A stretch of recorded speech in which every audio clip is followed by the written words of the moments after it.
Hi, my name is Matthew Belisario. Welcome to another edition of the Belisario Sonic YouTube channel. Today, celebrating the life of Charlie Watts is going to be sorely missed.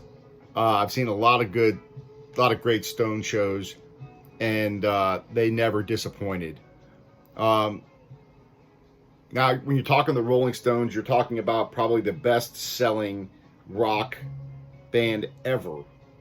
And if you go through, just go on Wikipedia and go through the discography, almost every single record, I think with the exception of one record, at least went gold. And most of them all went platinum, double platinum, triple platinum, Some Girls 6 platinum, Tattoo You 4 times platinum, etc., etc. So these guys sold a ton of records, wrote a lot of catchy rock music with a lot of great hooks. And the core members, of course, Mick, Keith, and Charlie,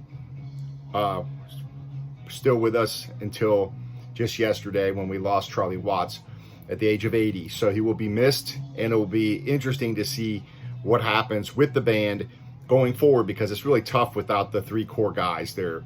And you hear stories of, even though Mick and Keith are credited with most of the songwriting, even Mick has said that, a lot of times him and Charlie would just be in a room together and just come up with some riffs in the rhythm and the beats and things like that. And so Charlie was very instrumental in the songwriting process. And so he's going to be missed. He was also involved in a lot of other projects, playing with other bands, had some jazz side projects that he had.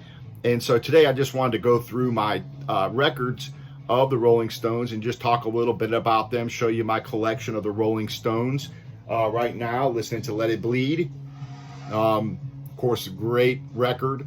This is a 1969 record. Of course, you got Gimme Shelter on there. You got the Silver, Love in Vain, Midnight Rambler. You can't always get what you want.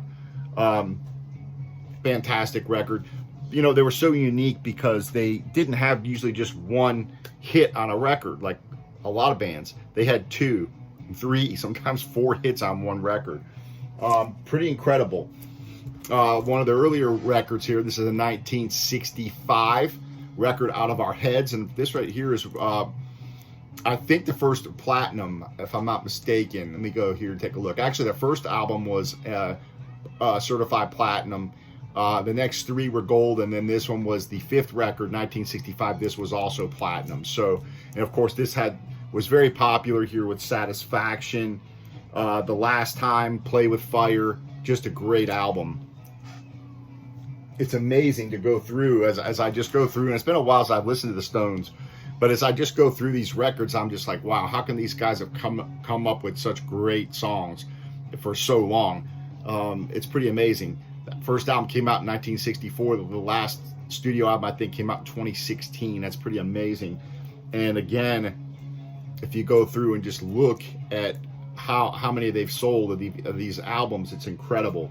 This is a compilation album, I think, from '66 called Flowers. They had some of the hits on it, like Ruby Tuesday, Let's Spend the Night Together, Mother's Little Helper. So that was a great compilation record there. Of course, you have Get Your Yeah-Yeahs Out. Just another excellent album. And here's what's incredible as well. Their live albums sold gold, platinum. Most people didn't, their live records didn't sell that well. Get Your Yeah-Yeahs Out sold platinum. So if you don't have this one, it's a great album. Another excellent, It's Only Rock and Roll. I ended up with 2 copies because back in the day, in the 90s, if I had one and I found one that was a little bit better shape or better condition, or the cover was in better condition, I picked them up because they were $3 or $4 back then. So this was a great album. This is a 1974 album. Great album there. Sticky Fingers, excellent release. One of my favorite records is one of those limited editions with the zipper on it, and it's a remastered edition. It sounds really good. But this album was 1971, and it went triple platinum. So, Sucking in the 70s, a compilation record. So that one I've got. Flashpoint live album here, and this one was a platinum record as well. Came out in 1991, and you can see the price tag on some of these. This was like $1, and I couldn't get a lot of these tags off of there, so they ruined the record, so some of them I just left on. But those are the days when you can just pick up these records for almost nothing. Love You Live, another great record. This went gold, 1977 live record, double album. Undercover of the Night. This was probably one of my least favorite records, and probably one of their least selling records. Actually, it came out in 1983. But again, can you say the Stones ever just did a completely terrible record? Not really, you know. Another thing that makes them unique, Black and Blue. This was a 1976 record. It went platinum. Ended up with 2 copies of these as well, just because one of the covers was not in that great a shape. Steel Wheels. This was a great record too. This is went like triple platinum, 1989 record. It's just amazing to go through all these records. This to me is the was the masterpiece that they did. Exile on Main Street, released in 1972. This is probably my favorite record. If I had to just have one Rolling Stones studio record, this would definitely be it. I love this record. Tattoo You. Now, I grew up in the 80s, and when I remember when this came out, MTV had just started, and you had them all over MTV. You had Start Me Up, you had Waiting on a Friend, and Hang Fire. And I just remember those videos like yesterday, watching them when I was a kid, and they played them over and over and over, like every day you could see them. So this record kind of holds a special place in my heart. A lot of great songs on here. Start Me Up, Hang Fire, Slave, Black Limousine, No Use Crying, Waiting on a Friend.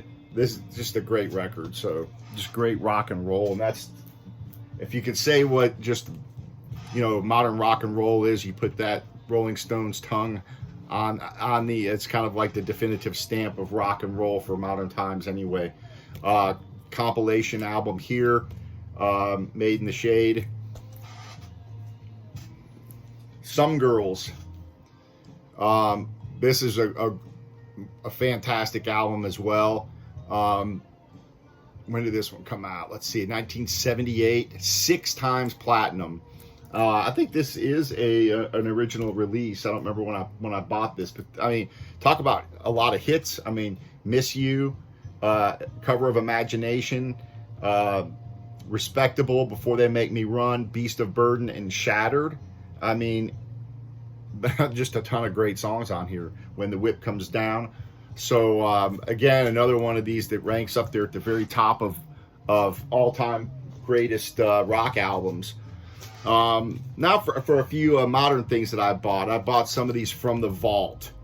And if you haven't seen these are really nice. 3 LPs with a DVD inside. I just want to show you, for those of you out there who haven't seen these are really done nice. Nice trifold with the DVD. And then the inserts are really nice. So I want to show you those. And one of them has a really good picture of Charlie on it. So I wanted to show that to you guys. Really nice. And there's the man right there, Charlie Watts. Just such a great musician, and he just so much music he's given us for us to listen to, and he'll be missed, and I'm sure that his bandmates are going to really miss him. And again, it's going to be interesting to see whether or not they're able to continue on, or if they're going to do anything else under the Stones name, or if they're gonna you know, kind of hang it up. So that's a pretty cool record there to pick up. I picked up one of the other ones. This one was from 2015, I believe. Yep. live show, and then this one was an 81 live show from the vault. Again, 3 LPs and a DVD.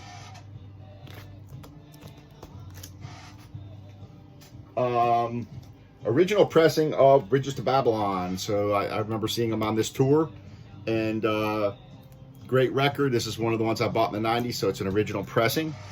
2 sealed records that I ended up with, and not intentionally, because I don't buy records to keep them sealed, but these 2 particular records here are sealed in their 90s edition. So this is 95, I think, and this is a 98 or 97 record, and made in the UK. So these are sealed records. And just quick story on that, back in the 90s, I bought these records and kind of put them in my collection, and then I ended up moving for a job not long after that. So they sat in my house because I ended up renting my house to a friend of mine, and a large portion of my record collection stayed behind in that house. And I didn't get it to many years later. And so when I finally picked these up, they were still sealed, and stuck them in my collection. And since then, I've acquired the totally stripped record. So there was no reason for me to go ahead and open the stripped record. And the No Security, I saw them on that tour, but I didn't open that one either. And I'm thinking about maybe trading these to some people for some jazz records that I'm interested in. So I'm not sure if anybody out there happens to see this video and is interested in maybe trading for these. These are pretty expensive. If you go look them up on Discogs, they're probably at least, $200, $250, especially sealed. But I'm interested in maybe trading these for some jazz records if anybody out there is interested or knows anybody that may be interested. So you can always just leave a comment there on my video. So, but 2 great albums. I saw them on the No Security tour as well. I have a lithograph hanging up. That's a lithograph from that particular tour. And then Bridges to Babylon is the last one that I have. Really nice packaging on this, but I was kind of disappointed in the sound quality on this particular record. So that's all I really have. I just wanted to give a little bit of tribute to Charlie Watts and the Rolling Stones and all the great music that we have that we can listen to. And we always have this great music to listen to. So he left us with a great legacy of great music, and he'll be greatly missed. And that's all I got for today. Take care, and we'll talk to you on the next video.